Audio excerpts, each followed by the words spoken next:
Can you please, one of you, confirm whether you can hear me properly? Thank you, Utpala. Got the message. Okay, so yeah, I'm really sorry that my camera is not working today. I try my best to be visible, but I'm sorry I couldn't fix it. But don't worry, until you can hear me properly, along with the presentation, that I hope that you all can manage. Okay, so don't worry. So today we are going to discuss about the functions of the central bank. This topic, last week we start discussing on the functions of the central bank, and here you can see. So under this topic, we saw there are different type of functions are there uh, uh, carried out by the central bank, and we categorize them into two parts, that core functions and the other functions, or the auxiliary functions. So under the core functions, last week we discussed about the first three core functions, right? Today we are going to discuss about the rest of the functions,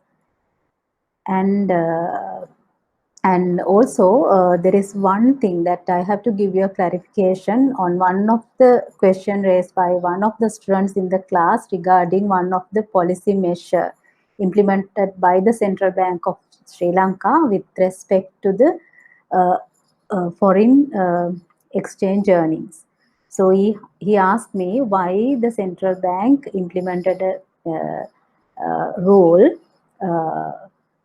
saying that it is compulsory to withdraw 20%, but it should be actually 25%. 25% of the export earnings, right, by the exporters, that they are deposited in the commercial banks, right? So the answer is that actually that we all know the problem at present that the country is having, and also we know that there is a liquidity to foreign uh, currency liquidity issue in the system as well. So in order to minimize that issue, to ensure that the commercial banks are having enough US dollar liquidity, that's why that measure has been implemented by the central bank, because you know that as in the same way that exporters are receiving foreign currency, let's say that it is dollar,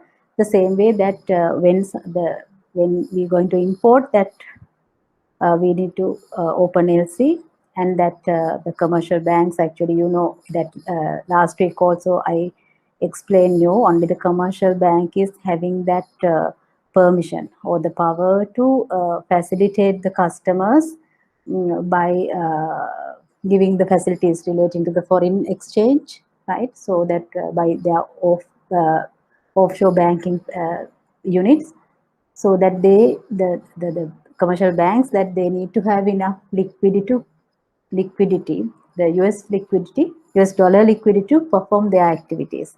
So to ensure that requirement, that measure has been taken by the central bank. Okay, with that explanation, I think that we can move into the topic today.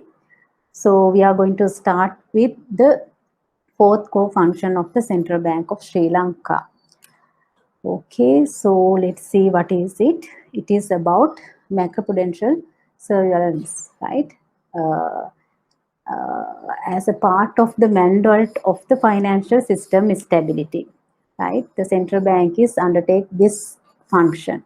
So we already discussed about the key objectives of the central bank, and we saw the second key objective is to maintain the financial system stability, right?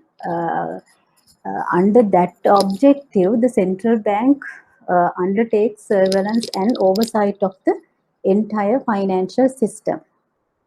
Okay, here that central bank take into consideration the interaction of the financial sector with the real economy, right? So I already described you. I think that last week also I described you what is the importance of having the financial system in an economy, right? And also that you have to have idea. You have to have an idea about. There are actually, we can see three key pillars in the overall economy, like monetary sector, financial sector, and the real sector.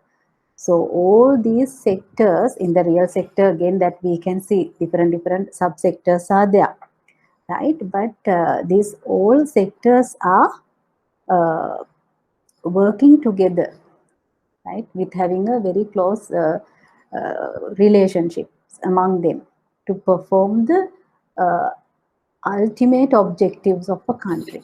Okay, so that to increase the productivity, like that. So that financial system is facilitating the real sector activities. Okay, so if the financial sector is in a problem, means that the real sector cannot perform well, because you know that in the real sector, what is the real sector? It refers to all real or non-financial elements of an economy, right? All goods and services are basically represented in the real term in that sector. But all the transactions, all the activities in place in the real sector, right? We know normally that we use the currency or the money, right? Right, as the lubricant of our transactions, right? So I already mentioned these relationships among the financial sector and the real sector, and now you know that I just want you to understand why the stability in the financial system is really important, because of that, right? Under that objective, the central bank is doing this function, right? So if the system is functioning well, that financial system functioning well, only the real sector is facilitated by that system as expected. Okay, so to do that, what we have to do, the central bank needs to, right? Central bank is actually having that responsibility to limit any systemic risks, right, which could lead to financial and economic crisis. If there is any risk, right, there are different type of risks that we can consider when we discuss about the financial system. Okay, you may have heard about the credit risk, interest rate risk, right? What exchange rate risk, right? Like that, there are different type of risks are there. But here the focus is on the systemic risk. Okay, so because systemic risk is a risk that it could lead to financial or economic crisis. That means it is not going to end up with the simple thing, but it could lead to collapse of the overall system. Okay, so normally that's why the central bank is giving that much of emphasis to limit the systemic risk faced by the financial system, right? Uh, okay, better I give you a kind of more uh, clear idea about the systemic risk, I think. Systemic risk is the risk that it can cause the collapse of the or the disruption of the whole financial system. It is not like any other risk associated with one entity or a group of entities with the system. Okay, so that sometimes such risk, some risks are there, they can be continued without harming the entire financial system. But we know that in the financial system that all the entities or the institutions are closely, they are having interlinks, and also that there is a interdependencies, right, in the system, right, where a failure of a one entity or a group of entity, right, will ended up with the collapse of the overall system. So, right, that's why the system risk need to be assessed, and the central bank needs to take measures to mitigate such risk. Under the macroprudential regulations, that central bank try to address such systemic risks. Okay, but right. By contrast, there are some other prudential regulations as well. Those are called microprudential regulations, right? Here, under this function, that we focus on the macroprudential, okay, which means that it refers to the entire system, okay, right? That is the different. Okay, so it is recognized that the macroprudential regulations, right, that these type of regulations actually help to uh, balance between the macroeconomic policy and microprudential regulations.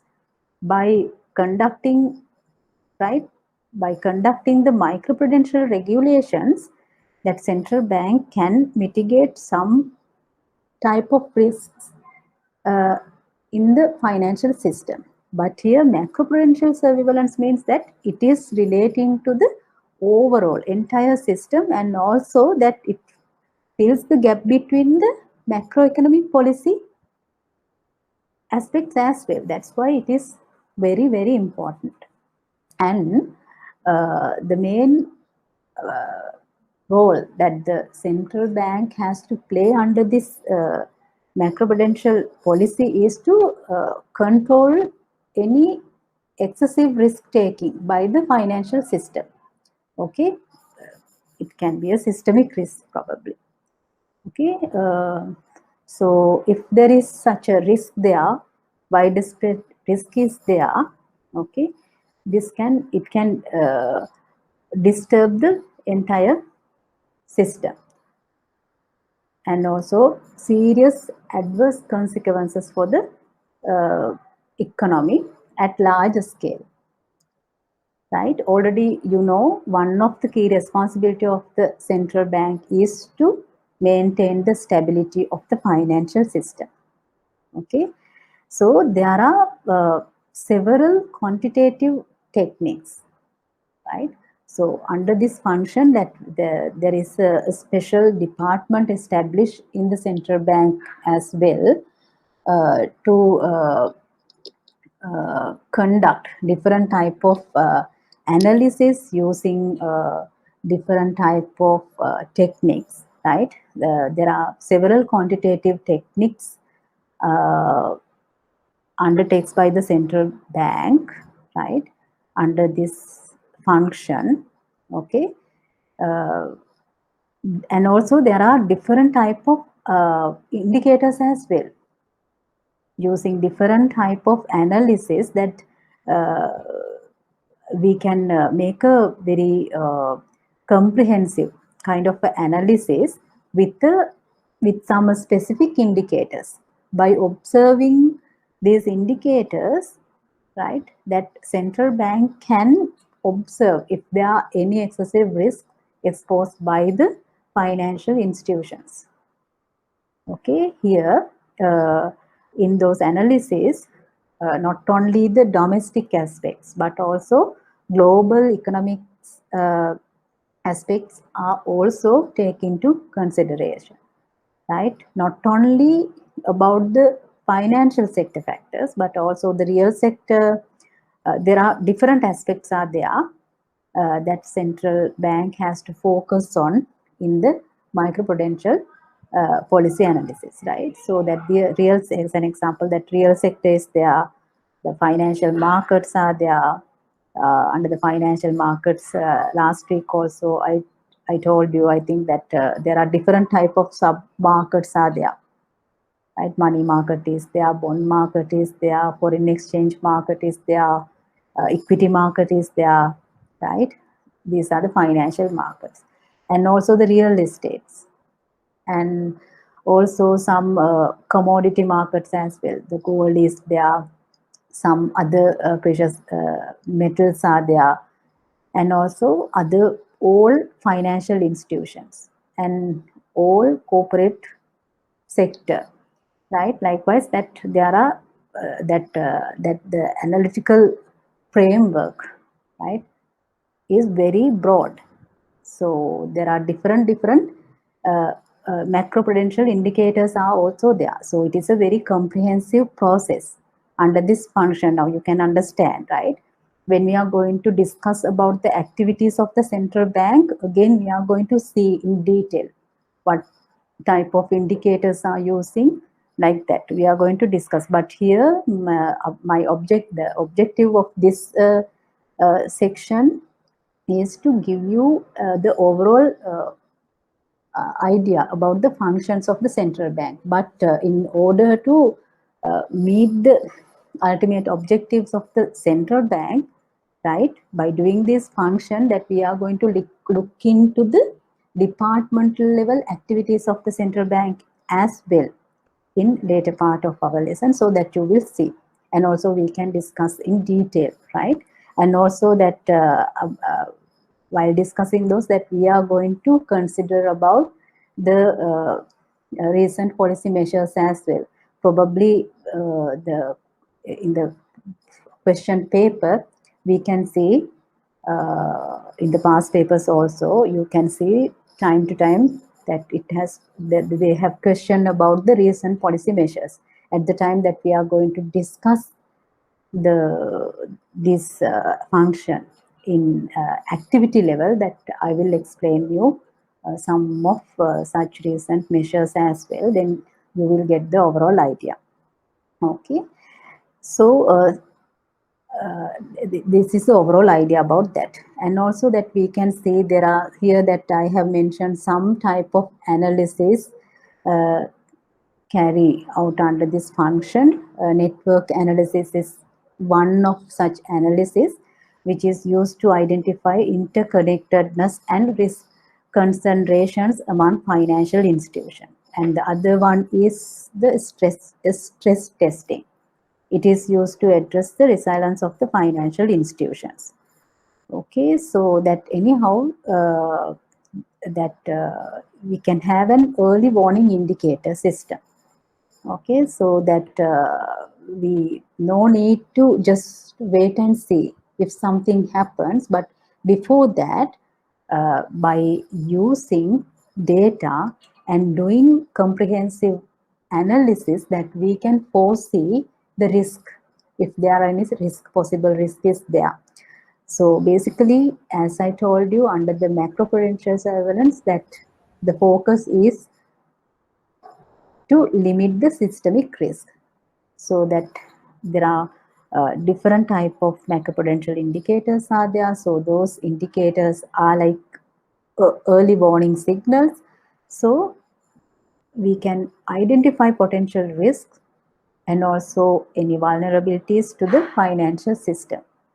Okay, so as an example that you can see here, it has mentioned that movement in the rupee exchange rate. So we can now also that it has indicated that we are in a very vulnerable situation, right? So we can see that there are different type of indicators are there, right? Also that in some past papers that it has asked that why this function is important, right? Again, I will tell you that because that central bank is entrusted with the responsibility to maintain the financial system stability. Okay. Okay, then what is the next function? It is licensing, regulation, and supervision of financial institutions, right? The central bank is responsible for regulating and supervising banks, finance companies, and primary dealers to promote the safety and soundness Excuse of me, the. ma'am. Yes, At this moment, we can't see the slides of the presentation. hold on. Have you seen before? Let me Yes, check. yes. Okay, why? Thank you. Thank you so much for informing. Let me check. Can you see now? Okay, madam. Thank you. Yeah, thank you. I don't know suddenly what happened, but anyhow, now it is clear now. So yeah, we are discussing, actually this is the fifth co-function that we are discussing. Okay, so we are here, that we have done with this one, right? So we are here with the fifth co-function. Okay, so again you can see this co-function is again relating to the second core or the main key objectives of the central bank. The main is the stability of the financial system. So in the financial system, that we know that there are different institutions are there, right? But all the institutions are not under the purview of the central bank, right? Last week also I mentioned that other than the central bank as one of the, actually the key regulator uh, in the system. Other than that, there are another two regulators as well, right? For the insurance companies, there is one regulatory authority, and also for the financial, when we go to the equity market and the share market, that we can see Colombo Stock Exchange, you all know that there is another regulatory authority as well. So we know that all together there are three regulators are there in Sri Lanka. Okay, so that central bank responsibility is to regulating and supervising the banks, finance companies, and the primary dealers. Why? Why this function is there, right? That's what you have to understand, because of the objective, right? That to meet the objective, second key objective, that we have to promote the safety and the soundness of the banking and financial system. Why? We need to safeguard the interest of the depositors and investors, right? They represent the general public. So that's why this co-function is important. So let's see. Okay, again here you can see the financial system consists of financial intermediaries and financial markets. So this is how we can categorize all the financial institution in the markets into two categories, right? So as I told you, the key function of this system is to facilitate people with mobilizing funds, right? In order to facilitate like that, to mobilize fund, there are financial intermediaries and financial markets. Under financial intermediaries, we can see there are different type of institutions are there. Again, the bank is one kind of entity. Under the bank, that we can see again two categories, licensed commercial banks and the licensed specialized bank. Okay, so not sure whether I have given the difference between these two type of institutions here. Okay, so anyhow, I will tell you, right? Okay, that here that I have given some points you to understand why that this co-function is important. Okay, in the financial system, that we know that financial intermediaries are there, financial markets are there. I hope that you have already learned about these different entities, how they difference, and what there are different ways that we can identify the differences between them by the way that they facilitate and by the way that that they use the products or the instrument involved in their process. Like that, we can categorize this. As an example, when we go to the financial markets, we can basically separate financial markets into two parts, right? Money market and the capital market, right? In the under the money market, that we can see there are sub markets are there. Interbank call money market is there, repo market is there, foreign exchange market is there. When we go to the capital market, basically you can see two type of markets. that fixed security markets and the equity market, right? Likewise, that there are different type of institutions are there in the system. Okay, so that these all, either it is a financial intermediaries, that financial intermediaries, I hope that as I remember, I defined it right in the previous lectures anyhow, that basically under the financial intermediaries that we can see there are banks and finance companies. They actually play an intermediary role to mobilize funds among the deficits and surplus units. So from the deficits units, which institutions are accepting deposits, right? So the people who are having surplus of money that they can save money, right? So that these institutions or the intermediaries that they have pool of fund, and then for the deficits units or for the borrowers that they are lending money, right? So this is the basic idea of financial intermediaries. Okay, so the financial intermediaries use deposit liabilities to build assets through lending and earn interest. This is actually uh, the basic function of financial intermediaries, as I explained, that the banks or the finance companies that they are accepting deposits. So the deposits are always a liabilities for this institution. Why?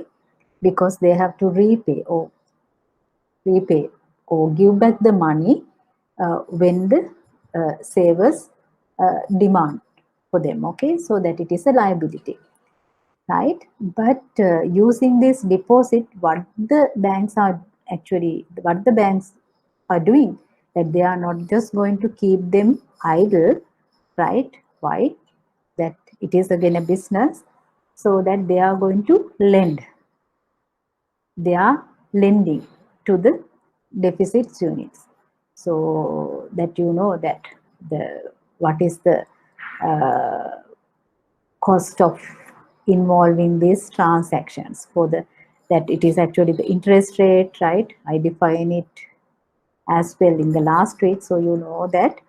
So by doing so, by accepting deposit liabilities and again lending them, they can earn profits, right? That you know that for the savers that they have to pay interest when they withdraw money, and the same way that they when they lend, they again have a higher interest from the borrowers. So that the difference between these interests is basically the profit of these institutions. So likewise, they are making profits. Okay, so but here uh, the dangerous part is like you have to understand that part. Okay, if the financial intermediaries are not manage the funds prudently, means that they have to manage their deposit liabilities in a very prudent manner. Though they can make profit, right, by lending them at a higher rate, but at a high risk, right? You already know that what is the relationship between the risk and return. Risk and return. Okay, there is, if there is a higher return, right? Higher returns mean that it is high risky, right? It is the way, or it is actually the fundamental or the basic thing, that it is a very common scenario. So you can understand, if the bank needs to make high profits, they need to earn more and more interest, right, income. So they can borrow for a very high risky customers. What will happen, that if the customers are not, if they lose to repay, what will happen, that the bank is not able to repay the depositors money, because that bank is lending actually not their own money, but the money deposited by the savers. So if the borrowers are not going to repay, right, or in the other way, that the banks can use this the depositors' money in any type of other investment as well, not only to lend to the individual people, but they can invest in big businesses as well. If the businesses are in a very risk environment, that they cannot have the return as they expected. The bank, sometimes the banks can invest the depositors' money in a very high businesses or sometimes very prospective businesses, but if that business has to face any risks, right, that bank cannot have that money back, okay, even the capital of their investment, so that they are in a trouble, then no, they cannot repay the depositors' money. So what will happen, that the depositors, they will lose the confidence, so that they cannot trust that institution anymore. But loss of confidence in a one institution, right, it is not going to end up at that level, that point, but it could lead to the failure of the entire financial system. Normally, how it happens, right, when one is telling that my bank is not in a position to prepay, the other customers of the bank, when they just heard that they are going to ask their money back, right, when then the bank is under pressure, right, so that bank is again linked with another bank, right, the bank, then always that the bank are interlinked, they work in a big network. So likewise, that one bank can fail, right? If that bank is a debtor of another bank, the other bank also fail. Likewise, that the entire system can fail. So that's why it uh, can be lead to and destabilize in the overall system. Okay, so central bank maintain very close supervision. That's why this function is very, very important to have a close to supervision process over these institutions, right? So that first part is licensing. Okay, licensing is the first part. Central bank is the licensing authority for banks in Sri Lanka. So all the banks that they need, if any company needs to do banking activities, that they have to have the license. They have to have the license from the central bank. So the central bank issue banking license for the banks. There are two categories of banks, I told you: licensed commercial banks and licensed specialized banks. The main difference between the licensed commercial banks and the licensed specialized banks is the what? Right? That I think that I have mentioned already, but I'm telling you again that the licensed commercial banks, they are permitted to accept demand deposits, right? So that they can give the current account facility for their borrowers. So that demand deposits, right? So they can accept demand deposit from public, and also they engage in there is a full range of financial activities, including the foreign exchange transactions. Okay, but the licensed specialized banks, that they are not permitted to give such facilities for the public. That is the main difference in between the licensed commercial banks and the licensed specialized banks. Okay, and then the supervision part, right? That so the central bank issuing license for banks, right? Accordingly, that they are going to be regulated by the central bank. So the central bank conducting supervision.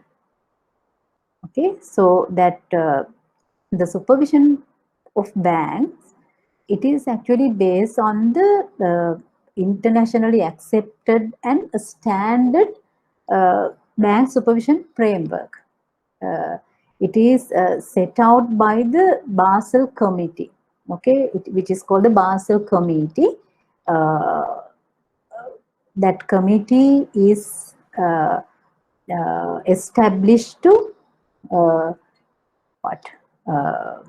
what formulate policies for the banking supervision, right? So in line with global trends that we can see time to time, this Basel Committee is upgrading their supervision frameworks. So accordingly, we can see now we can see that central banks around the world are moving towards more risk-based supervision frameworks. Under the that you may have heard about the financial crisis, right? It's originated in USA in 2008 and 9. After that, we can see there were several upgrades in this bank's supervision frameworks. Basically, the Basel Committee, they more concentrated on the global trends. And now almost all that actually in Sri Lanka also now we are practicing the Basel III principles. So most of the most of the measures are risk-based supervision activities. Okay, so under this approach, that they that under this overall supervision framework, what actually the central bank is doing is to that try to identify any banking risks, right? So here the focus is that we discuss about the macroprudential surveillance. So this is not like that. Here the focus is on each and individual institutions in the system. That's what you have to understand. So that that under this approach that I told you, that there is a supervision framework is there in place. So in this under this framework, it is focused on the identification of banking risks, right? How to manage those risks, and also try to assess the risk. If there is any risk that they have to, that under the framework available, that they can assess the level of risk, right? And also there is a possibility to understand or identify the ability of any bank to mitigate such risk. So now you can understand that under this framework, it is a long process, right? First, we have to understand, identify the risk, what type of risk is there, right? And how to manage this risk, and what is the level of the risk, whether the bank, considering the position, the financial soundness of the bank, whether they have the potential to mitigate or face this risk, like that. This comprehensive framework, right, facilitate to supervise the banking institutions. Okay, right, in order to ensure that all the institutions are, right, resilience to any type of risk, right, that central bank time to time issue, in addition to conducting this supervisory function, central bank issue directions, including prudential requirements to banks, and also the resolution of weak banks, right? There are four type of activities that basically we can understand under these core functions, right? That under the supervision, that supervisory functions are also going on, right? Along with that, central bank issues directions to the banks, right? And also, if there is any incompliances, that the resolution process is also there for the weak banks, and also enforcement of regulatory actions also there. So, right, so likewise that we can see that process also again a comprehensive process, right. Yeah, and also that here I mentioned that the supervision is conducted under two different ways: on-site supervision and off-site supervision. So what is on-site? That on-site supervision, it is actually called the on-site examination.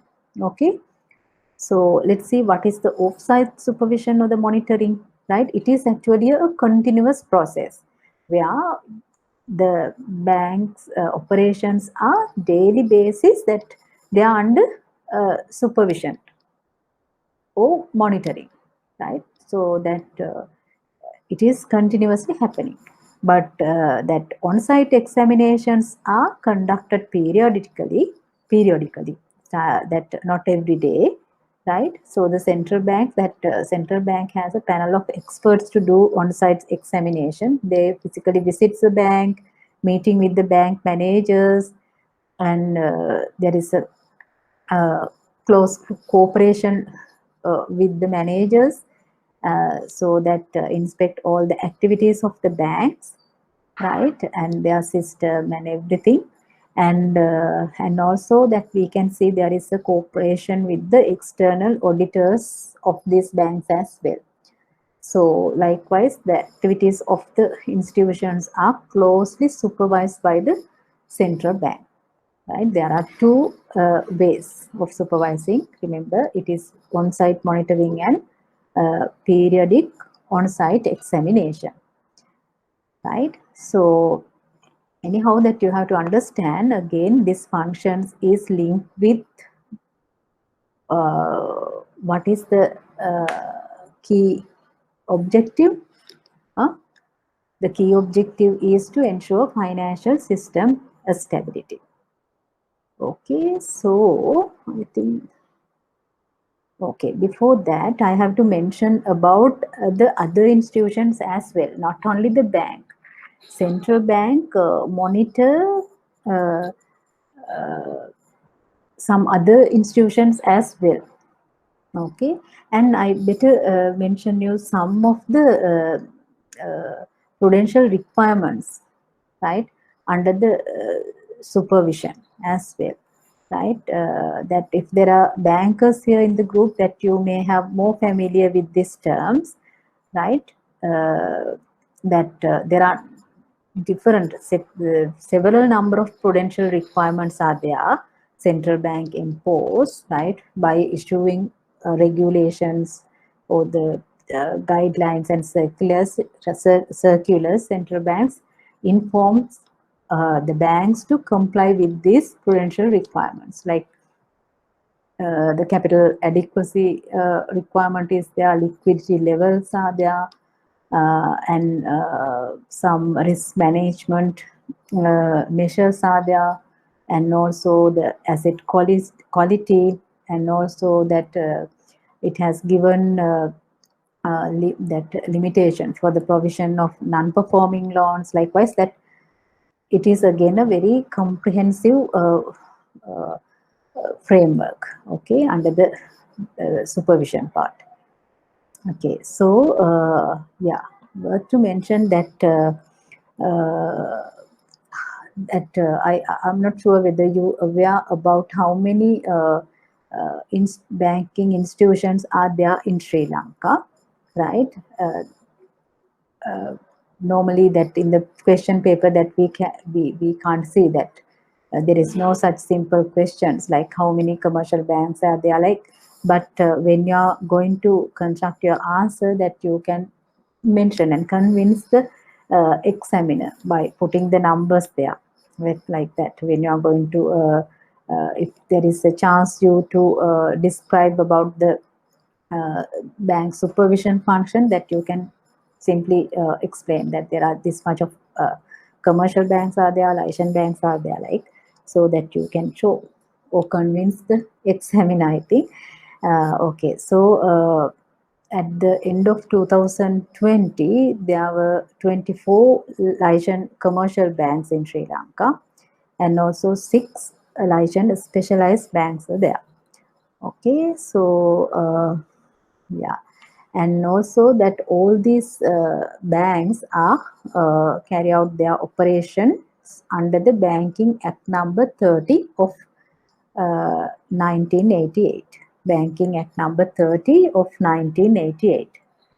Okay, so in addition to the banks that so far I discussed about the banks, right? I told about licensed commercial banks and the licensed specialized bank, right? So then, in addition to that, central bank regulate and supervise licensed finance companies as well. Okay, so under these licensed finance companies are operated under the Finance Business Act number 56 of 2000. Okay, I'm not pretty sure that I have mentioned this all the details in the long material that I have already provided to you, but I'm pretty sure that the numbers of commercial banks and the licensed bank, these numbers that you have to update it in the material. I think that the information has been given as end of 2019, I think. Okay, so that you have to update uh, your material accordingly. So I try my best to give all the necessary information you to update that existing material. So okay, so now you know that how many licensed commercial banks are there. 24 licensed commercial banks are there. 6 licensed specialized banks are there. So now our focus is on licensed finance companies. As I told that those companies are function under the Finance Business Act number 56 of 2000. Okay, but they are also supervised by the central bank, and that regulatory and supervisory framework for these companies are also very similar to the banks as well, that already we discussed, right, in detail. So there are 40 licensed finance companies, right, as at end of 2020. 40 were there as end of 2020, but when you, that these are the numbers actually reported in the latest annual report of the central bank 2020. But in the website that you can have more latest data in the list of licensed finance companies, that it has in the website that you can see it has given 41 companies, but along with the what clarification for some institutions, right? Actually, there are 3 companies, I think, that they are now not in operation at the moment for several matters. That you know that even during 2020 also, that I hope that you may have heard those things in news as well. Some companies they had to abolish, and also one company I remember that the finance company, it was cancelled, right? The license given for that company, given to that company, the finance company, it was cancelled. And one company, it was merged with the commercial credit. It is again another licensed finance company, so that one company was merged with that company. Likewise, that number has been decreased during 2020. So yeah, so by observing what is happening at the moment, that we can just assume that end of 2021 the number of registered licensed finance companies will be further reduced. Okay, but some cases are yet under considerations. So we can take the number as reported in the annual report 2020 as the final, I think. Okay, so other than that, so we discuss about the licensed finance companies. Then I have to mention about the specialized leasing companies as well. Okay, so here in the sentence at the beginning of this slide also that you can see, right? Supervising bank, finance companies and primary dealers. Other than that, there are leasing companies as well under the regulation of the Central Bank of Sri Lanka. Okay, yes, there are 12 licensed what leasing companies. Okay, specialized leasing companies. Right, no, not 12, right? There are 12 plus 4 plus 3, 16, 19. 19 companies are there in Sri Lanka. So out of that 19 licensed specialized leasing companies, 12 are licensed commercial banks. 12 commercial banks are act as leasing companies. And also we saw that there are 6 licensed specialized banks. No? So 4 licensed specialized banks are also act as specialized leasing companies. And in addition to that, 3 other standing alone companies are also there in operation. So accordingly, there are 19 specialized leasing companies are also under the regulation and supervision of the central bank. Okay, and also as mentioned in this blue color sentence, that primary dealers are there. Okay, the primary dealers in government securities and treasury bond, right? So that they have appointed under the local treasury bill ordinance. It is a separate kind of a law enactment, which is that there is a long name there. But you can simply remember that it is a separate bill ordinance, right? So they have appointed accordingly. So that there are 7 standalone companies in operation, right?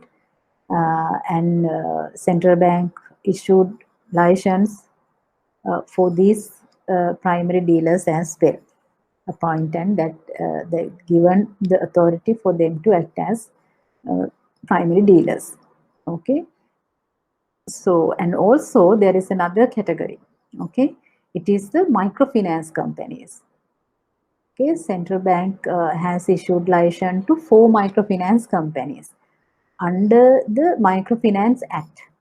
So that the microfinance is also very popular as well as critical type of topic in the country, because most of the microfinance companies are in operation in the country is considered uh, as informal entities. Okay, that most of the microfinance companies are engaged in the informal sector, means that no one is regulating or supervising them. But we know that most of such businesses are accepting deposits as well. So you can see the risk, right? So first under this function, we discuss what could be the risk imposed by the depositors if the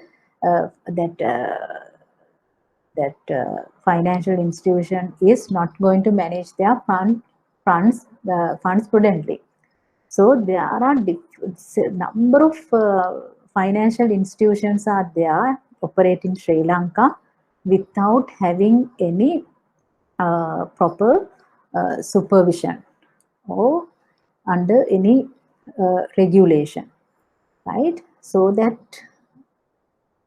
right, okay, in order to minimize that risk, actually the central bank try to regulate these microfinance companies, right, by inviting such companies to come and register with the central bank under the Microfinance Act. That act is called at number 6 of 2016. The purpose, actually, the objective is to regulate and supervise such companies which are carrying on microfinance businesses, but only 4 companies have been registered so far. So still that country is having that problem of operations of the financial activities by different or informal entities. So in order to regulate them properly, there is another law, that legal framework is there in the pipeline. So probably it will also uh, come into play very soon. So that hope we have to have that positive attitude on that. We can regulate them and monitor them, those entities as well, to facilitate our people, because especially in rural areas, that we know that that poor people, they are having different type of issues when they need to have any financial support, especially when they need to have some funds to initiate or start up with their businesses, so that it is very difficult for them to find so that money. Okay, that's why they tend to go for such informal sector institutions, and they are uh, asking for a very high rate, right? And also when the borrowers are not, they are not in a position to repay that, again they are giving another loan at a very high rate, like that, that you may have heard about the indebtedness. That means that debt over a debt, right? So that there is a it has a very bad impact on their day-to-day lives, because they are uh, over debt people, that they are taking loans every day, even to meet their consumption needs. So likewise, that we can see, it is again a huge problem in Sri Lanka. Okay, so anyhow, that the central bank is trying to regulate and supervise the financial institutions in the country in order to meet the final with the ultimate objective of meet one of its key objective of maintaining the financial system stability. Okay, so the next co-function is provisioning of settlement facilities and regulation of payment system. Yeah, so I hope that you all have and I understand about what is the payment system. Okay, so different methods of payment and settlements that we can see, right? But probably not the first one. Here I have mentioned 3 type of payment and settlement systems, but the first one is not probably right. Common in today lives, exchange of goods and services, that we are it is actually called the barter system, where you are going to exchange goods for another goods, like. So it is also, but it is good, because why? That it happens at real time. Payment and settlement take place at real time, right? When you're exchanging something, that you are going to have something in return at the same time. The second one is the payment with cash, right? You are going to pay, okay, with the cash. That settlement part is also again the real time. But payment with instruments such as checks, credit cards, and debit cards, right? The payment and settlements both are not executed at the same time, real time. And system is that there should be a system in place to facilitate such type of transactions. When you go to shop with using, when you go to shop with cash, and when you are going to use cash to buy something, that you are going to have the good, and also the shopkeeper is going to have the cash as the return for that good. so that the real time that both payment and settlement parties take place, right? But when you are going to use your credit card, okay, so that you are going to uh, have the good, okay, you use the credit card, but what will happen, that settlement part will happen later, right? That your account, right, your account, that if you are going to use your debit card, that you know that your account is debited by the amount, right, or the value of the good that you purchased. But that settlement part, that you even no need to worry sometimes about the settlement, because you know that it will happen, right? It will happen. But sometimes you can see that, right? That what I'm telling, that you can see in your credit card statements, that you can see that your purchase date and the settlement date is two different dates, not at the same time. Sometimes you can see that even you can see sometimes your account has been that here with respect to the credit card, actually that account is credited, no, but but by that amount, so that is that credit also sometimes happen in another day, because that the it depends on the way the system supports that transaction. Okay, basically that anyhow that receiver of that payment definitely not the same time later. Okay, so but not happen at the real time, but what, that there is a system in place to facilitate this transaction, because you cannot see what is happening behind the screen, but you just can swipe the card, that's it. But you believe that only this amount is going to be debited from your account in case that you are going to use a debit card, or else that your account is credited only by the value of the transaction, right, that you had from your credit card. Okay, so that you believe the system, because that system in place, the same way that shopkeeper also believes the system, right? Okay, so now you can see how much that system, the integrity of the system is important here. The security of the system is important here. The trust you have on the system is based on that security, right, of the system and all, and also the easiness of using that system as well. Okay, so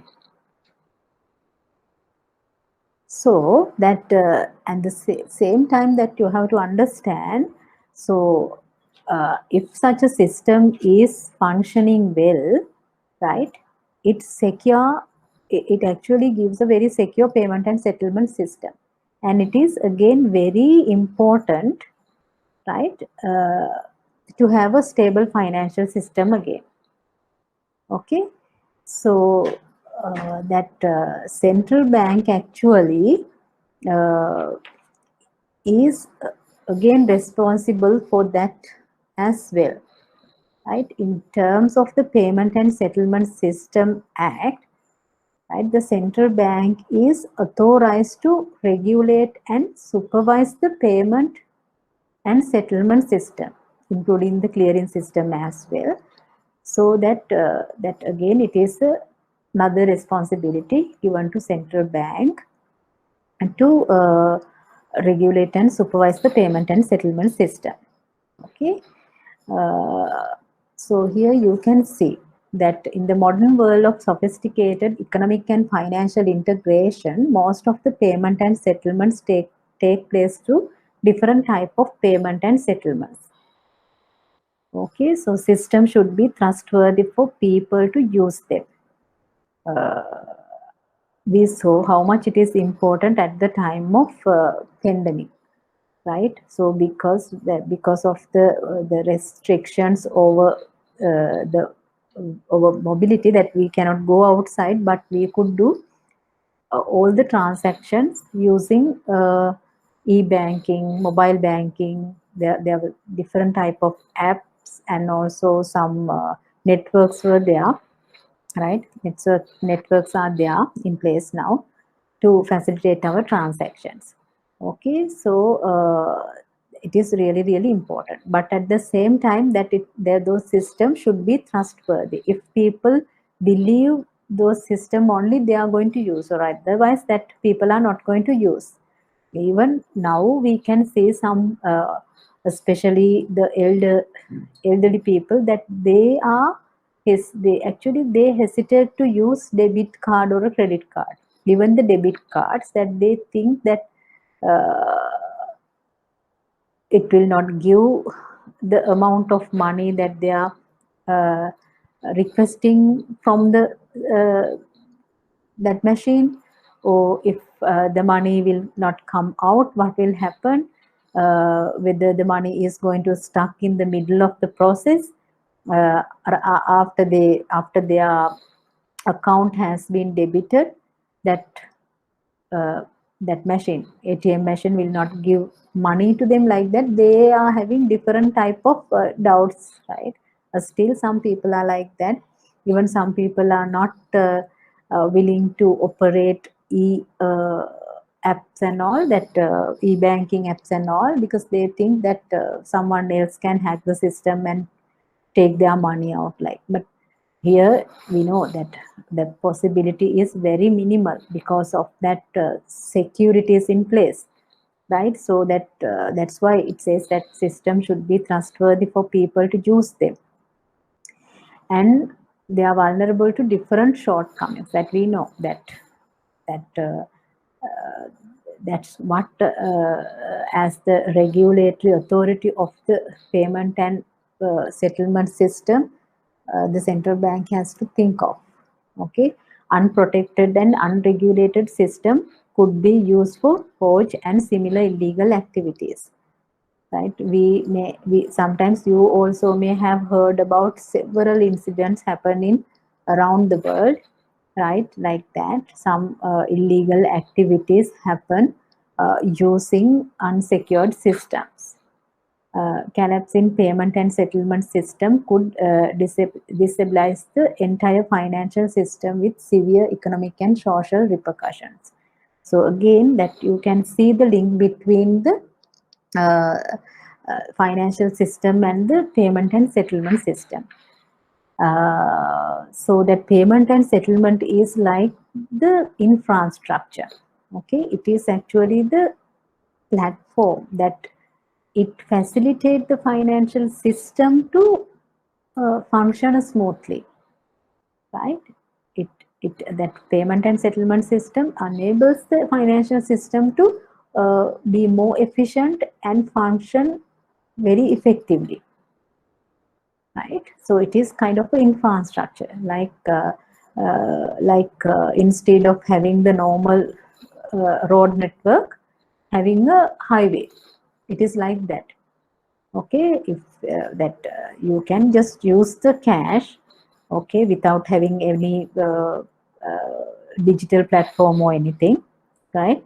But it is again also very costly and not convenient, right? uh, if you need to buy a car, if you have to borrow money in a bag in a form of cash, that you know that it is a very risky thing to transport that money from one particular place to another particular place, and also it is very bulky. Okay, but when there is a way that even you can use a check, okay, so or otherwise that you can do transaction over online transactions, right? Or you can ask your bank to do that payment on behalf of you for the other party's bank. There are different ways are there now, but likewise that it is that payment and settlement system is always facilitating the financial transactions. If that system is not working properly, means again it badly impact on the overall operation of the financial system, right? So that you can see the connectivity, and also you can see why it is very important to uh, regulate that system and supervise that system as well.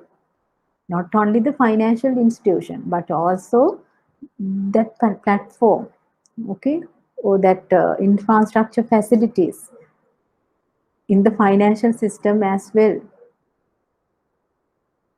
Okay, so that central, and as I told you, that under that special act, Payment and Settlement Systems Act, it is number 28 of 2005. It has given authority for the Central Bank of Sri Lanka to regulate and supervise the payment, clearing and settlement system. Accordingly, the central bank is now responsible for preparation all the plan for the national payment system, right? So that there is again separate department in the central bank which is called the Payment and Settlement Department. That department is responsible to carry out all the activities under this function, right? We are going to discuss in detail later, but you have to just understand what is this function is and what is the objective of it. So that central bank is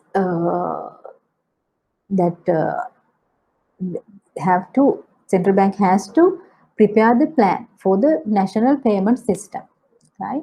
And also central bank has to provide guidance and leadership for the establishments, means that there are some other institutions are there, right, supporting and for that developing such systems. Okay, as an example, that the Lanka Clear, you may have heard about the Lanka Clear. So the Lanka Clear is there, and also central bank needs to have the cooperation of all the financial institutions as well. And that there is another a special committee established in the central bank, right, under this function, which is called the National Payment Council. Okay, so that in council there are different stakeholders are there. As an example, the banks that other than the central bank members, the Lanka Clear is there. Some other banks members are also there, right? So this is the national level steering committee, right? So it gives the recommendation for the entire payment and settlement system to be developed, right? And if need to do any updates in the system, that this council is giving all these recommendations. Okay, so that you can see that okay, now another thing is that under the central bank, that central bank operates Lanka settle system, that there are different type of there is not only one single system in place. Okay, under the payment and settlement systems that we can see, hold on a minute, I'm not sure whether the presentation is visible. Okay, so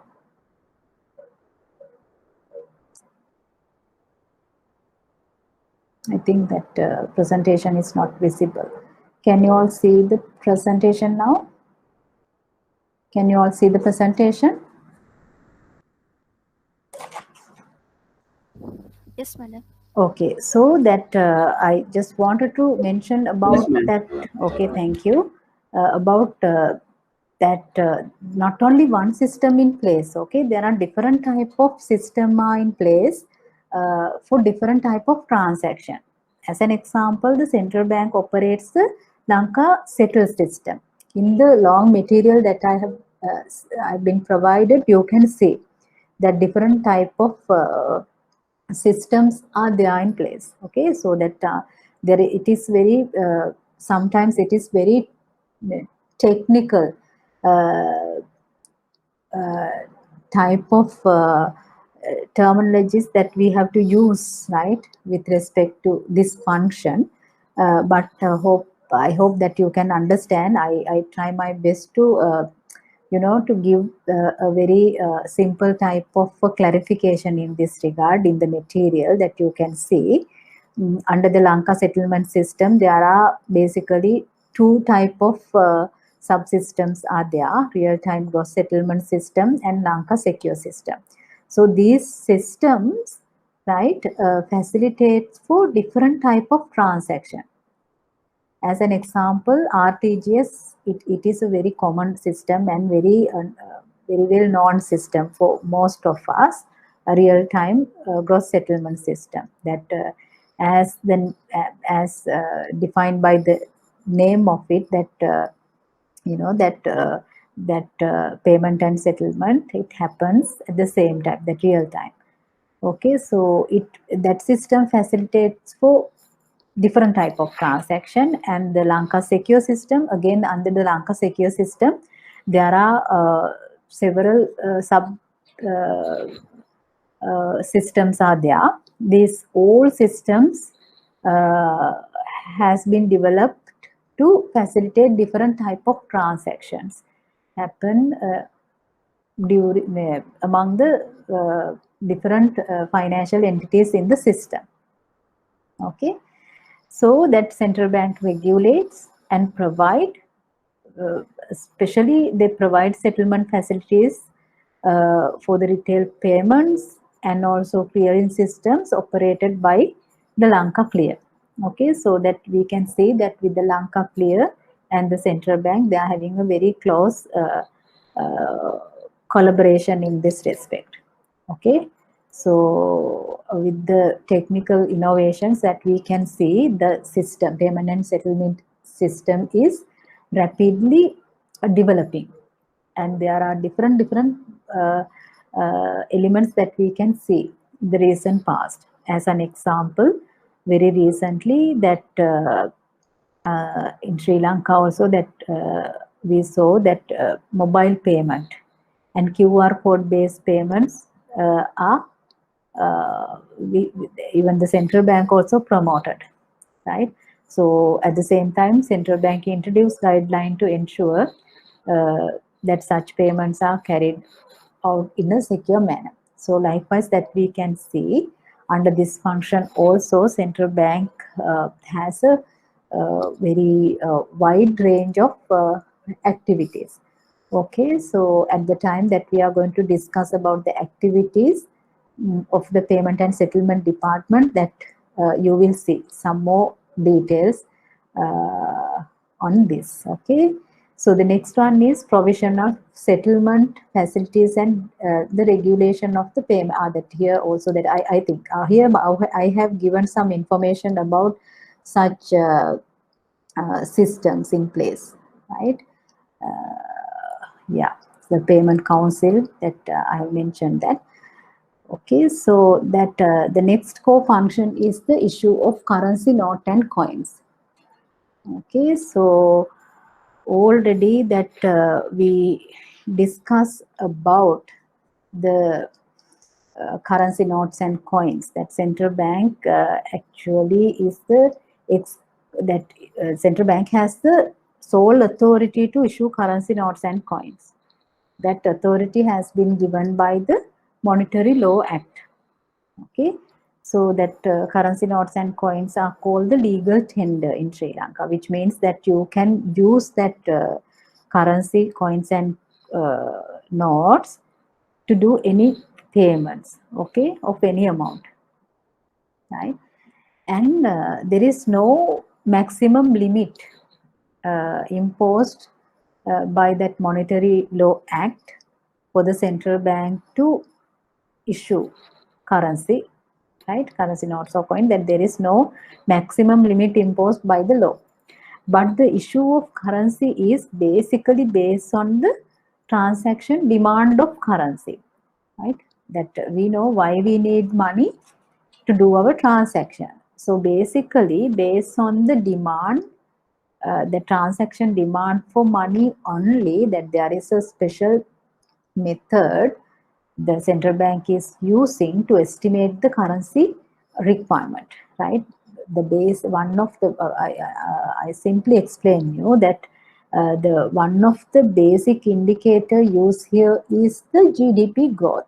So Normally we can understand simple way that we can understand why we need to have money to do our transaction.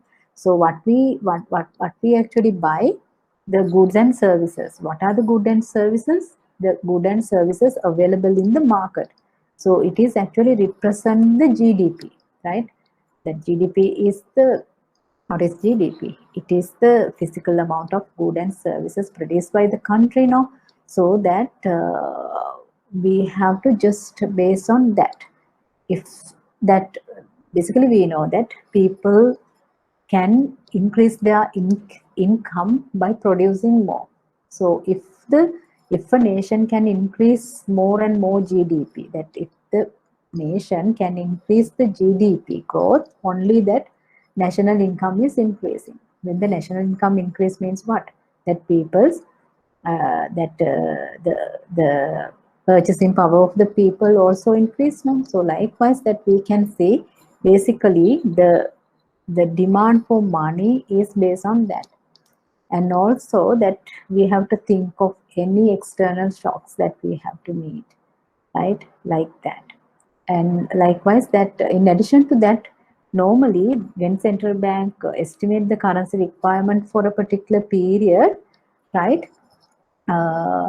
At the same time, that central bank has to ensure the availability of sufficient stock to meet regular as well as contingent requirement. If something suddenly happened to the economy, like this pandemic, we know that government has to uh, give that much of that massive support for the public, right? Not just paying the salary of the public servants, but also government uh, has to support the people in a very large scale, right? Because most of the sectors were adversely affected. So many of the people that they lost their income sources.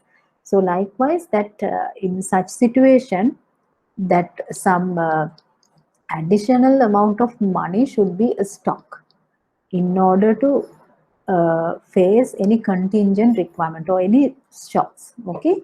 Or otherwise, that central bank uh, needs to issue money to the circulation to meet regular transactions of the people. Okay, so and also at the same time, not only just issuing the money. Remember that I think under the second topic that we discussed about uh, one of the responsibility of the central bank is to secure cash, right? At that time, I emphasize on the need of combating counterfeit notes. That if there are more and more counterfeit note in the circulation, that the trust people have on the currency is deteriorating. It is uh, again a problem. Okay, so that's why at the same time, central bank print enough of currency. The same time, central bank to enhance the security features of the currency as well to mitigate the counterfeit risks. Okay, so it is another thing. And then central bank arrange with currency note printers and coins. Coin mints. Coins are not printing. Coins are called minting, right? So that after estimate the currency requirement, central bank arrange with the producers of those currency to place the orders, right, with required security features. Normally, that we can see central bank uh, invest more uh, on security features on the higher notes, right, not the lower denomination notes. Likewise, that I think that you no need to know everything, but basically that you should know other than the other than just providing currency, issuing currency into the circulation, that the quality of the currency also very, very important. Not only the security features or the security aspects, but also the quality aspects as well. That's why very recently central bank aggressively promote the clean note policy, right? Uh, Now I think that compared to the 5-10 years ago, the cleanness of the currency not in the circulation are much more better. Okay, that's how the central bank took measures to improve the quality of the currency in circulation. It is also again important. Issue currency coins and notes to banks on request by following the due procedures. So that you all know, I think, that central bank is not dealing with the general public, but the central bank used the commercial bank as the main channel to issue currency notes and coins to the public. So that upon the request of the banks, that central bank issue. But at the same time, that central bank is always, as you know, that monitor the liquidity position of the circulation. So that as well, that bank also they have some limits imposed to keep currency with you, so that they have to time deposit excess cash with the central bank as well, right? That's how that central bank accept currency from bank as per the established procedure. So when we're going to discuss about the monetary policy, so you can see why the commercial bank has to deposit some money with the central bank. Okay, the process use currency note to separate serviceable and unserviceable. So this is actually the key functions conducted by the currency department of the central bank. Okay, so that central bank is not just providing currency into the circulation, but when they are coming back to the central bank out from the system, central bank again has to check whether all these currencies are genuine currency notes, whether they are at a good quality to reissue, or whether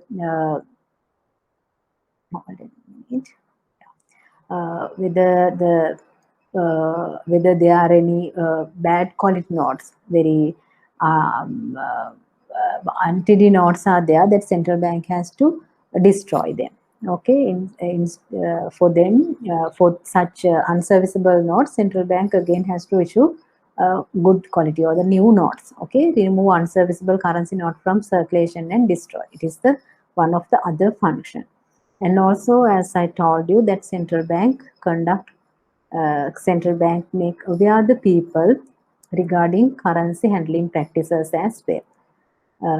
And also, central bank cooperate with the law enforcement authorities to mitigate counterfeiting notes.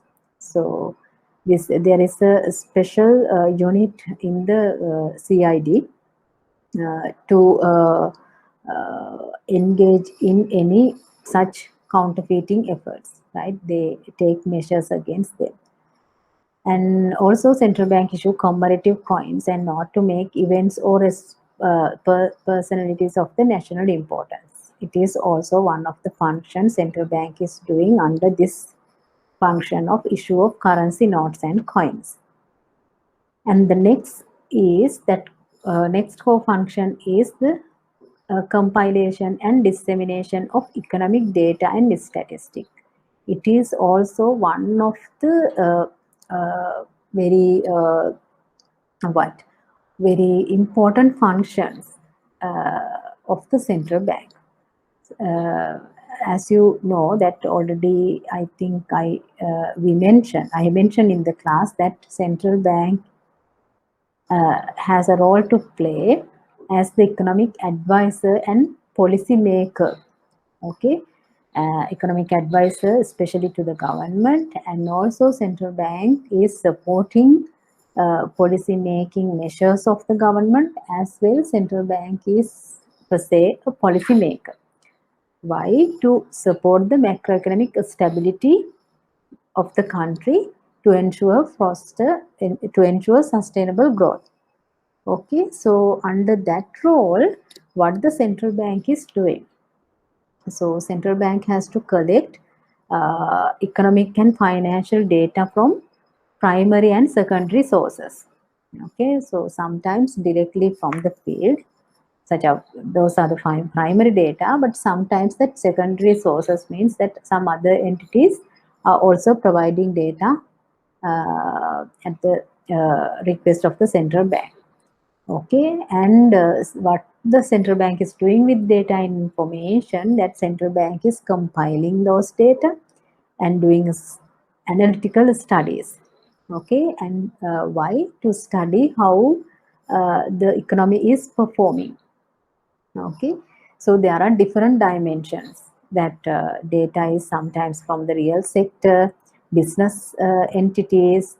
Uh, Actually, that this function is basically uh, done by the statistic department of the central bank. So at the time that we are going to discuss about the activities of that department also, that we can discuss in detail, and that different type of indicators are there. So likewise, that very comprehensive analytical studies are doing by the central bank.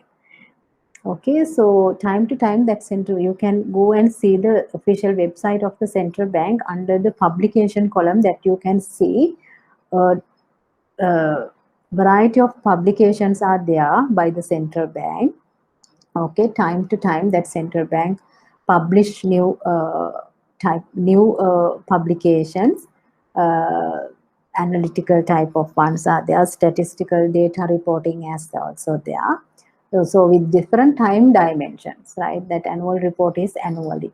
So some other monthly basis data reporting are there, quarterly basis, weekly, fortnightly, that you can see that even in the dashboard in the central bank website, where you can see at the top right corner of the official website of the central bank, that you can see that much of very informative source is there, that you can go inside and search.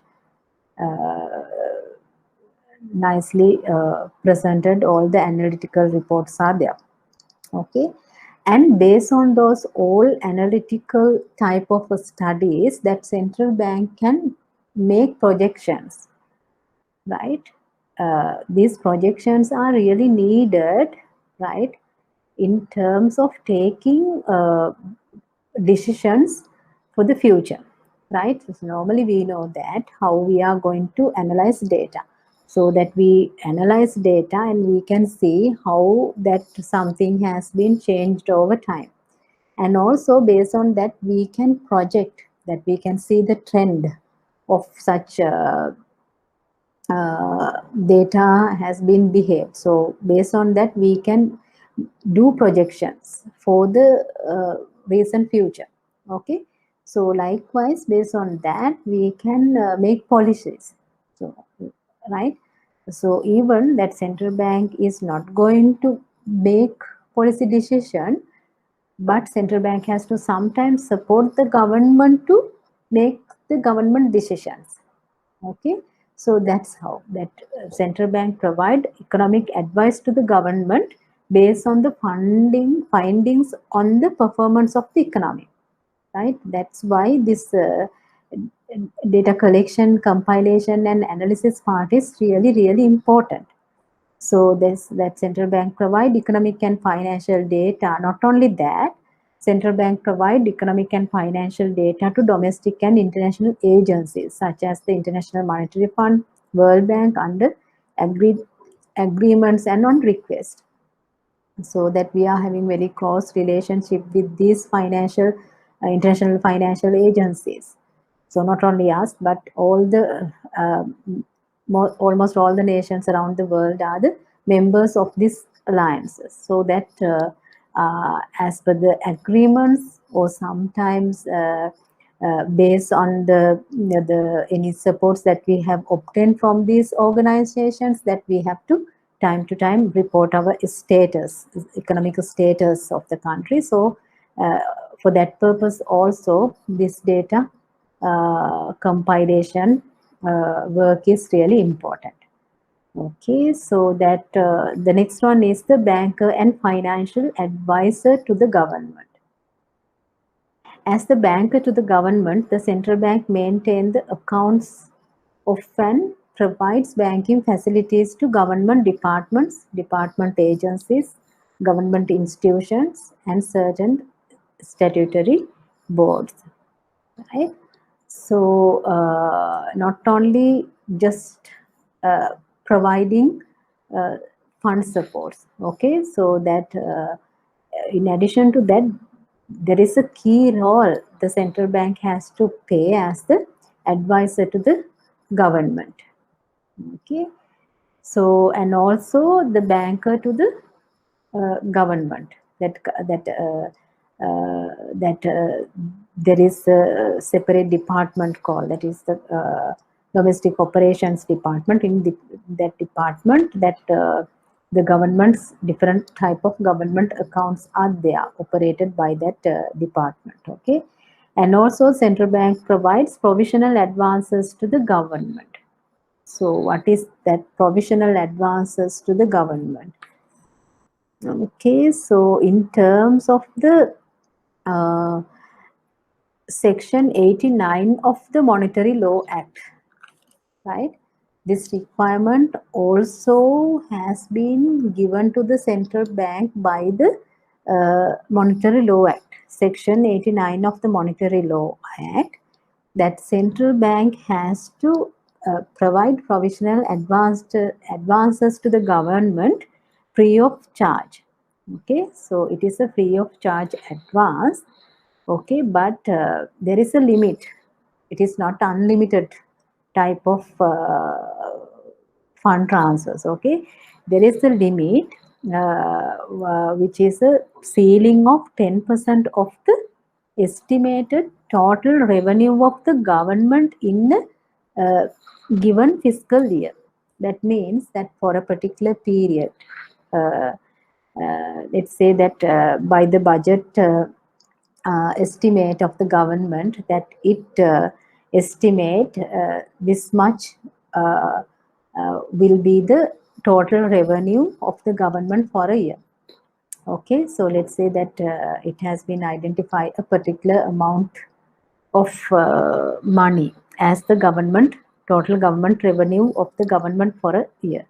So 10% out of that total estimated revenue of the government is the amount, okay, is the ceiling amount, that only up to that amount the central bank can provide financial advances to the government, okay. So that you have to remember. As the financial advisor to the government, the central bank may make recommendation to the government on measures and policies that should be adopted for the purpose of coordinating its policies with the policies of the central bank.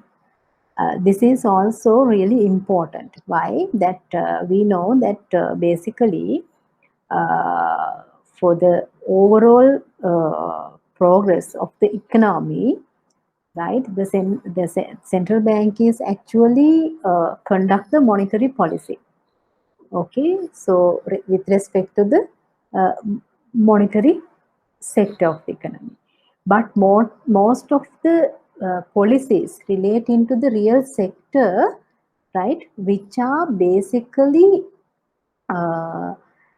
planned and conducted by the government, such are called fiscal policies. Okay, under the fiscal policies, that we can see the government is doing many different activities. Okay, so that those fiscal policies are directly affect on the real sector activities of the economy. Okay, the central bank may take recommendation to the government on measures and policies that should be adopted for the purpose of coordinating its policies with the policies of the central bank. So here that coordinating the policies, that it is the really important part here. Okay, so now you know that the government is operating with the uh, fiscal policies, and the central bank is at the same time operating the monetary policy, okay.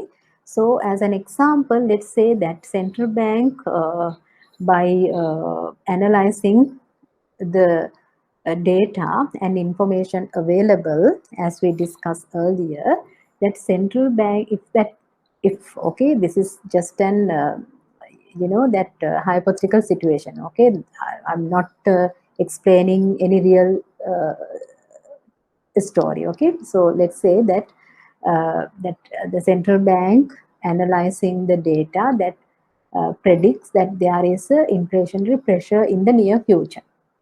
So what the central bank is going to do now, last week I explained you in such a scenario what the central bank has to do. So the central bank has to tie up the monetary policy. Okay, so central bank has to implement a contradictory monetary policy, either by increasing the interest rates, okay, the cost of money, okay, controlling that, increase the interest rates, or absorbing the liquidity, right, from the market. Means that the central bank is going to cut down the money supply. Okay, so this is the way that central bank is going to tame the expected high inflationary situation in the country. Okay, so that central bank is on that path. Let's say at the same time that there is a election is coming. Okay, so now normally what we can see that government is normally that I'm not telling or explaining anything relating to this government or the past government. I'm just, this is a hypothetical situation. Okay, so that at the same time, if the government start expending, increase the government expenditure by giving any transfers, that let's say that giving any subsidies for the public. Okay, so or even that suddenly that going for a high level of recruitments, so it is again increase the government expenses. So anyhow, what will happen that a new amount of money is injected into the public. So now you can see the contradiction between these two policy measures. So that central bank is conducting the monetary policy with the expectation of reducing the inflationary pressure, right?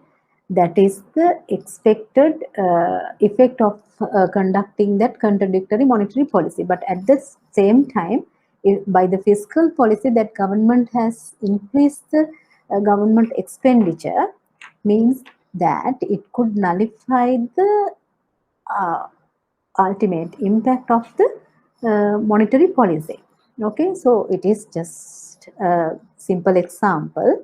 Okay, so likewise, if these policies are not going to implement, okay, with the coordination, that we can see that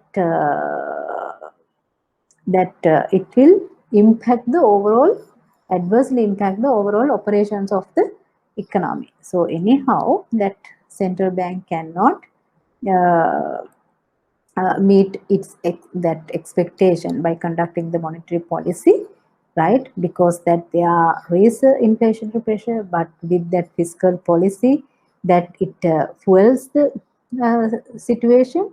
So in the future, that the as a whole, that country has to face a very bad situation. So that's why always, as the financial advisor to the government, that this the coordination in between these two policy perspectives also should be there. So in order to have that coordination, that we can see that normally that when the central bank is going to implement monetary policies, always that they are implemented upon the approval of the monetary board. So in the monetary board, we can see the secretary to the treasury is represent the monetary board. So likewise, there are different type of measures are in place to ensure that coordination among the government and the central bank. Okay. Okay. The next thing is that central bank should submit to the Minister of Finance a report. Okay. By 15th September every year, that report should be submitted to the Minister of Finance by the central bank.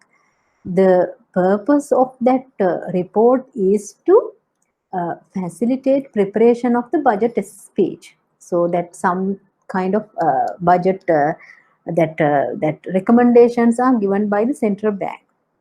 For the budget speech, that set of recommendations are given by the central bank. It is actually a confidential report, and also that report analyzes the monetary situation in Sri Lanka. So because that central bank is the authority of the monetary system in the country now, so that central bank's responsibility is to analyze it and report the situation of the monetary system in Sri Lanka to the government, right? And central bank has to convey the message to the government that this is the current monetary policy of the central bank, right? And also that central bank examine the effects of the current fiscal policy of the government. That means that that government is that existing fiscal policy implemented by the government, how it is impact on the monetary situation of the country as well, and also the ability of the central bank to achieve its objective. So you know what are the objectives of the central bank, right? That these objectives are ultimately facilitate the sustainable growth of the country, which is again the ultimate objective, which is again should be the ultimate objective of the government as well. So that's how we can see the function of the central bank as the financial advisor to the government. It is again a very a special kind of a responsibility that central bank has.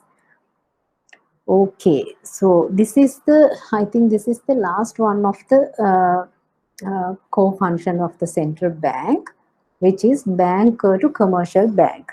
As the banker to commercial banks, the central bank provides them current account facilities, settling payments to those accounts. So under the payment and settlement systems also that we saw that central bank operates different type of settlement systems, right? So that in the material I have given also, that it shows you different type of systems are there. Okay, so that central bank, as in the same way, central bank providing the facilities for the government, central banks again for the bankers also, that central bank is having the accounts for each and every commercial banks. Okay, so with respect to the settlement facilities provided to the commercial bank, central bank makes net settlements among the commercial bank in relation to the key payment and settlement system. Here that what we can see is, because central bank is having the accounts of all the commercial banks, right? In overall, central bank can facilitate the commercial banks to do that net settlement parts, okay, from the central bank side. Okay, so let's say that the example is given here as the check imaging system, check clearing system is there. Okay, so that check imaging and transaction system, okay, is a one of the example. Okay, here let's say like that. There are two people are there. They are dealing with two different commercial banks. Let's say that person A is he is dealing with bank 1, and person B is dealing with bank 2. So that person A, that he can issue a check to person B, right? That person A's account is in bank 1. Okay, so that by using his current account in the bank 1, person A is issuing check to a person B. He has his account in bank 2. Okay, so in his current account is there in the bank 2. So that when person A issue a check to bank B, that bank B is going to deposit that check in bank 2. right? So likewise that we can see because of the individuals or the businesses transactions among one person to other or the one businesses to other business, that we can see all the time that bank to bank, not only two banks in the system, there are network of banks, so that mm, that the bank A to has to pay the bank B. Likewise, that sometimes bank B to pay the bank C. So overall in the system that we can see always due payments are there and settlements are there. So through that check imaging clearing transaction system, it is one of the systems. So that under that system, it is under the of the central bank. So at that time, central bank can uh, facilitate the banks with the settlement side. Okay, that's what. With respect to the settlement facility provided to them, means that central bank can provide that settlement facility for them because of that. But central bank is holding all the bank accounts of commercial banks, as well as the banks are using this payment system operated by the central bank. So that settlement part can be done by the central banks on behalf of the banks. These operations of the bank contribute to the efficiency of the domestic financial system. Because of that uh, uh, system, right?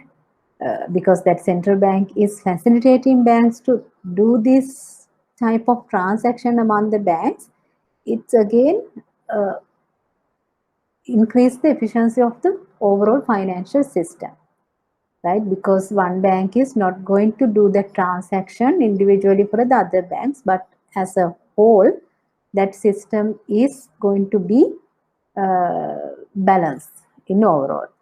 Okay, in situation of emergency or imminent financial panic, which directly threatens monetary or banking stability, right? The central bank may also provide emergency loans to commercial bank that they are facing temporary liquidity problems against acceptable collaterals, right? Sometimes that always that bank has to manage with their liquidity levels, right? If there is any liquidity shortage, that what they can simply do is to go to the interbank call money market and uh, they can borrow from another bank. But basically that the bank to bank, that transactions are always happening based on the collaterals, right? So asset based transactions that we can see, it is what normally happens, right? Even under the at the time that we are going to discuss the monetary policy operations and open market operation and all that, you will see how the commercial banks are going to meet their manage with their liquidity positions. If there is excess liquidity, that they can lend that excess liquidity to another bank, right? Because if that these all institutions are operate in a very rational manner, so that they are not just going to keep excess liquidity with them, right? So that they even intervene in the even go to the interbank overnight call money market, that they can lend another shortage banks overnight basis and have some return, okay, interest on their excess liquidity. This type of transactions are happening. So but in case that if any bank is under pressure, that means that they actually always, in order to uh, have such borrowing facility, that commercial bank needs to have enough collateral, right? That assets in place, right? That especially they use that securities, government securities as collaterals in those transactions. In case that they could not manage their balance sheet properly, sometimes they may not have collaterals, right? Acceptable collaterals. And that means that they are in a risk because they cannot meet the demand of the public the next day because they have no enough liquidity to manage with their next day businesses, right? In such a case, that we know that they may get panic, okay, because why? That they cannot fail, right? If that they are going to lose the trust, right? Lose the trust by the public, that they are in trouble. So at that time, that central bank, right, as the lender of last resort, giving the facility to the banks. Okay, so that here, uh, that actually it is a special facility given by the central bank for such distressed banks. Okay, so why? They, because they are not having acceptable collateral to borrow money from the other uh, available sources. Even they can, if they have collateral, even they can come to the central bank under the a standard lending facility.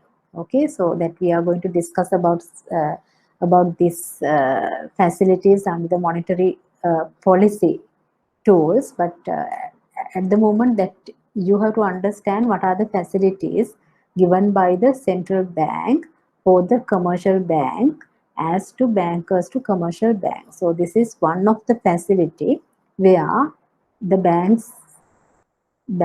a bank has to face any liquidity shortage, and there is no acceptable collateral with them to go for another available lending sources. At that time, central bank is going to rescue that bank by giving some emergency loans to that bank. But here one thing, that the rate of that loan means that interest is comparatively higher than the rates for the other type of alternative mechanism for those banks to borrow money, because that here in this case, that the interest rate is including a risk premium as well. So that we are going to discuss about that later on. Okay, so likewise, that this is the other responsibility of the co-function of the central bank. So then we can move into the agency function of the Central Bank of Sri Lanka. Under the agency functions, that there are another 5 functions that we have to discuss on. But yeah, so the time is up. So I think better we can conclude here. So before that, now you can see that we have discuss the 10 core functions of the Central Bank of Sri Lanka. So in the next week, that we are going to discuss about the 5 agency functions of the Central Bank of Sri Lanka, and then we can start with the new topic. Okay, thank you so much for listening.